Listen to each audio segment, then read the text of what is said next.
Bonjour.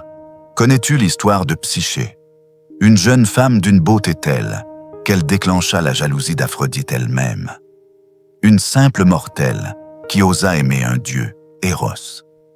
Mais avant de mériter cet amour, elle dut traverser les épreuves les plus cruelles, franchir des obstacles qui semblaient insurmontables. Ce récit n'est pas seulement une belle histoire d'amour antique. C'est un miroir tendu à nos propres vies. Car en grec, psyché signifie l'âme. Et son voyage, c'est celui de tout être humain qui cherche à aimer, mais découvre sur sa route une vérité souvent douloureuse. Il faut d'abord apprendre à s'aimer soi-même. Psyché était si belle que des foules entières venaient l'admirer. On délaissait les temples d'Aphrodite, la déesse de l'amour et de la séduction, pour se presser devant la maison d'une simple mortelle. Cette admiration sans bornes devint vite une offense. Aphrodite, blessée dans son orgueil, décida de punir la jeune femme. Elle envoya son fils Eros, le dieu du désir, pour l'atteindre en plein cœur. Sa mission ? Planter une flèche empoisonnée dans l'âme de Psyché pour qu'elle tombe éperdument amoureuse d'un homme monstrueux, le plus laid, le plus indigne qui soit. Mais en apercevant Psyché, Eros se piqua lui-même de sa propre flèche.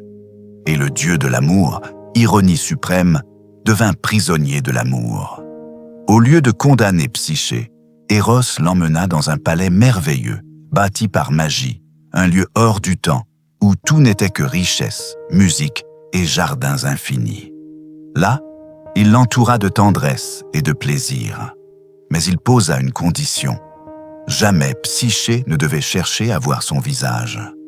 Chaque nuit, il venait à elle, mais toujours dans l'ombre. L'amour était intense, mais voilé par un interdit. Psyché vivait dans l'abondance, comblée de caresses et de mystères. Mais au fil des jours, le doute grandissait. Qui était cet amant invisible? Était-ce bien un dieu ou un monstre déguisé? Ses sœurs, jalouses et perfides, lui soufflèrent des soupçons qui firent naître en elle la peur. Une nuit, incapable de résister plus longtemps, Psyché prit une lampe à huile et approcha sa lumière du visage de son mystérieux amant. Ce qu'elle découvrit dépassa son imagination. Un dieu d'une beauté divine, Eros lui-même. Mais dans son émotion, sa main trembla. Une goutte d'huile brûlante tomba sur l'épaule d'Eros. Réveillé, blessé et déçu, il s'envola aussitôt. Ses dernières paroles résonnèrent comme une condamnation. « Tu n'as pas eu confiance. Tu as voulu me posséder au lieu de me croire. Désormais, tu devras me chercher. » Commence alors le véritable voyage de Psyché.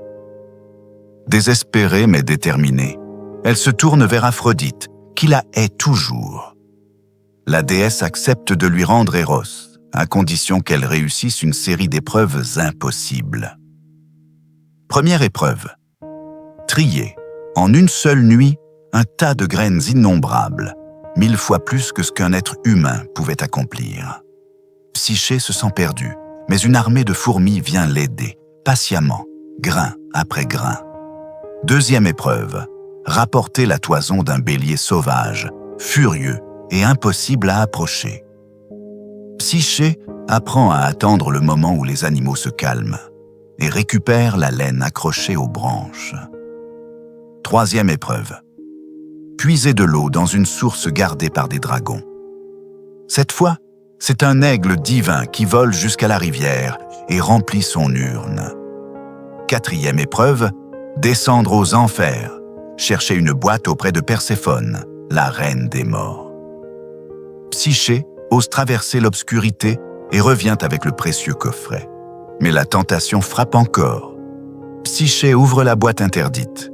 Aussitôt, un sommeil de mort la terrasse. Eros, qui n'a jamais cessé de l'aimer, vole à son secours. D'un baiser, il la réveille, comme pour lui offrir une seconde naissance. Touchés par son courage, les dieux eux-mêmes interviennent. Zeus accorde à Psyché l'immortalité. Désormais, elle n'est plus une simple mortelle. Elle est une déesse, digne de partager éternellement l'amour d'Eros. Le mythe de Psyché est limpide. L'amour véritable ne peut être un simple cadeau tombé du ciel. Il doit être conquis. Psyché nous enseigne que l'amour commence toujours par une épreuve intérieure, celle de la confiance, de la patience, du courage. La lampe qui dévoile Eros, c'est la tentation de tout contrôler, de tout savoir, de posséder l'autre. Les épreuves imposées par Aphrodite, ce sont nos propres luttes intérieures. Apprivoiser la jalousie, calmer nos désirs, affronter nos peurs. Le voyage de Psyché, c'est celui de notre âme, qui grandit à travers la douleur et apprend que l'amour est avant tout transformation. Dans l'art d'aimer, le philosophe et psychanalyste Erich Fromm nous rappelle que l'amour n'est pas un simple sentiment. C'est un art, une discipline, un travail sur soi. Aimer, dit-il, ce n'est pas se perdre dans l'autre, ni chercher à le posséder. Aimer, c'est se construire soi-même, cultiver sa propre force intérieure, pour être capable de donner sans se vider. Psyché illustre cette vérité. Avant d'être digne d'aimer, Eros, elle a dû passer par l'épreuve de la solitude, de la douleur, de la confrontation avec ses ombres. Ce n'est qu'en apprenant à se connaître et à se transformer qu'elle a pu accéder à un amour véritable, un amour qui ne détruit pas, mais qui élève. L'histoire de Psyché n'est pas une fable lointaine, c'est notre histoire à tous. Chaque fois que nous doutons, chaque fois que nous cherchons à contrôler, chaque fois que nous trahissons la confiance par peur, nous revivons sa chute. Mais chaque fois aussi que nous persévérons, que nous affrontons nos propres épreuves, que nous apprenons à nous aimer nous-mêmes avant d'aimer l'autre, nous renaissons comme Psyché. Souviens-toi, l'amour n'est pas un miracle qui tombe du ciel. C'est une initiation. Tu ne peux pas aimer vraiment sans avoir d'abord construit ton âme. Erich Fromm l'avait compris. L'amour de soi est le fondement de l'amour des autres. Psyché, en devenant immortelle, nous rappelle que l'amour qui élève commence toujours par une victoire intérieure. L'histoire de Psyché est un miroir de nos vies. Sa curiosité l'a poussée à allumer une lampe, à vouloir tout voir, tout contrôler. Mais ce geste lui a coûté l'amour. Car l'amour ne vit pas dans la surveillance, il vit dans la confiance. Philosophiquement, cela rejoint une grande question. Pouvons-nous supporter le mystère de l'autre, ou cherchons-nous toujours à le posséder? Kierkegaard disait que l'amour commence là où cesse la curiosité indiscrète. Vouloir tout savoir, c'est parfois tuer ce qui donne vie à la relation, la liberté et la confiance.